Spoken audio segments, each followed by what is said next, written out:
Does chant have to be in Latin?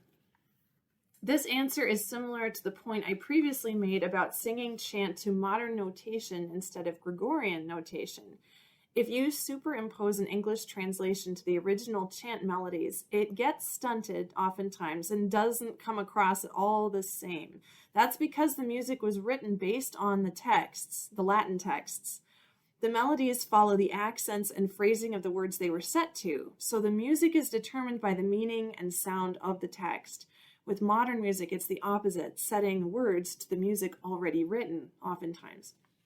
You can chant in English, absolutely, but if you're going to take chants that were once in Latin and suit them to being sung in English, you have to change the music a little to fit the text and its flow, or come up with a translation that will fit the original music. Either way, you are sacrificing something in so doing, melodic richness or integrity of meaning.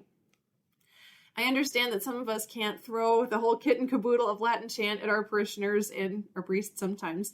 And so there are collections of well-done English propers and mass settings that a few educated people who really care about sacred music have slaved over to produce. These are meant to bridge the gap and help you transition your people from what they have now to the ultimate. I have resources that we can discuss later for that purpose. So reason number 1, the Catholic Church is universal, and making a habit of praying common prayers, especially Mass parts in Latin, binds us together around the world. My husband and I were once on a pilgrimage in Europe and heard Mass repeatedly in French and Italian, and after a while we were both longing for some Latin or English parts which we would be able to participate in more easily. Exclusive use of the vernacular actually shuts people out sometimes, so that having Latin, at least in certain parts, it's sort of like this hinge the whole world can turn on. And in our global, very international culture that's constantly mixing, it's really a godsend to have something like that to kind of cement our faith expression together. Reason number 2, as far as the church retaining Latin as her official language goes, it's worth explaining that this benefits us because Latin is a dead language. It doesn't evolve over time because of colloquial use, so the documents and prayers written in Latin originally will always have their full true meaning retained. Translations into our local languages will have to be periodically redone because of this very thing, but the originals will not change. Reason number 3. Another point about Latin in chant and in the Mass generally is that the purpose of the Mass is not merely to explain or inform. If that were all, then the whole liturgy could be written out like a newspaper article. There's actually, I'm going to have to remember what the name of this is and put it in the description below, but there was a document put out within the last few decades about translating the texts of the Mass into the vernacular languages, and it was pointed out in that document that the primary reason for making more parts of the Mass in the vernacular was for the participation of the people to be made easier. It wasn't necessarily so that they could be understood.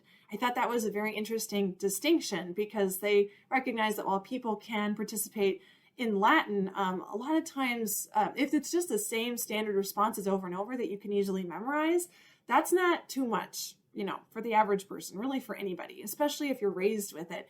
But when it comes to like the proper things that change, like the responsorial psalms and things like that change from week to week, season to season, it becomes very burdensome for people to try to, respond to all those things in Latin. And also they wouldn't be understanding them unless they were following along in a printed version, which, most of the world is illiterate. So that does kind of put that more actual full participation on the part of the congregation a little bit out of reach.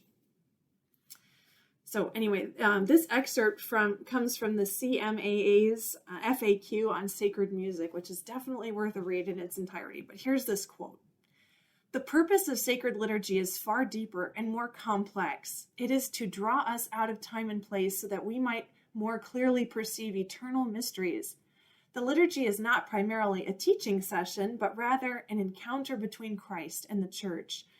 The relative remoteness and changelessness of the Latin language, especially when united to the chant with its purity of form, helps to realize this encounter by leading us away from the ordinary and toward the transcendent. End of quote. As Catholics, we're surrounded by delightful mysteries which we get to spend eternity pondering and never exhaust the treasures of. So we shouldn't run away from this in the Mass. being able to understand every word we hear isn't essential to our being able to enter into communion with God, although the church recognizes that it is very beneficial to be able to comprehend what you're hearing without having to work so hard for it. I mean, there's mothers with babies in their arms and all these, things, again, illiteracy and just that having a book sometimes can be cumbersome. If you can just sit there and sort of soak it in, it really does facilitate people's ability to enter into the prayer a lot of times.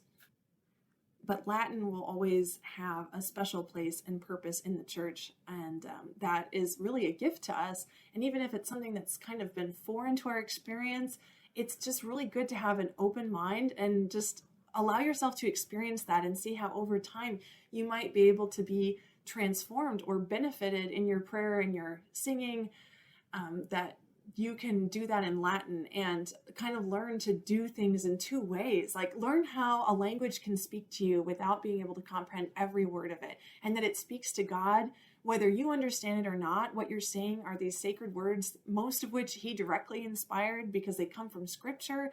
It's a very rich thing, and it's going to give you grace, and it's going to bless the other people who hear you.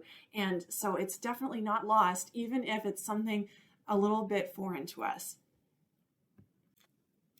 And again, there are those who would argue that even just from reading Sacrosanctum Concilium from Vatican II, talking about the possibility of having the vernacular more present in liturgies around the world, is that the proper texts, readings, and chants of the Mass that change from week to week make a lot of sense to have those in the vernacular. So even though the first and the second, most desired options for singing those proper texts are still from Latin liturgical books, I do want to give kudos to the people that have made effort to provide English and other language resources that are in a very worthy style that follow the original melodies of the chant, just, adapted to the English text for beauty and clarity. And they're really, they are out there. Father Samuel Weber has a wonderful book, The Proper of the Mass for Sundays and Solemnities.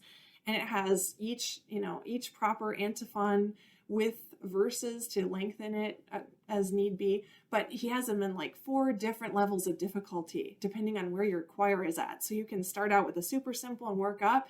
And the ones that are the most intricate, they really follow very closely the original antiphons from the principal book for the liturgy, for the proper antiphons in the liturgy, the Graduale Romanum. So that's one that I would really recommend, because he definitely worked hard to preserve everything he could and use the proper approved English translations of those texts.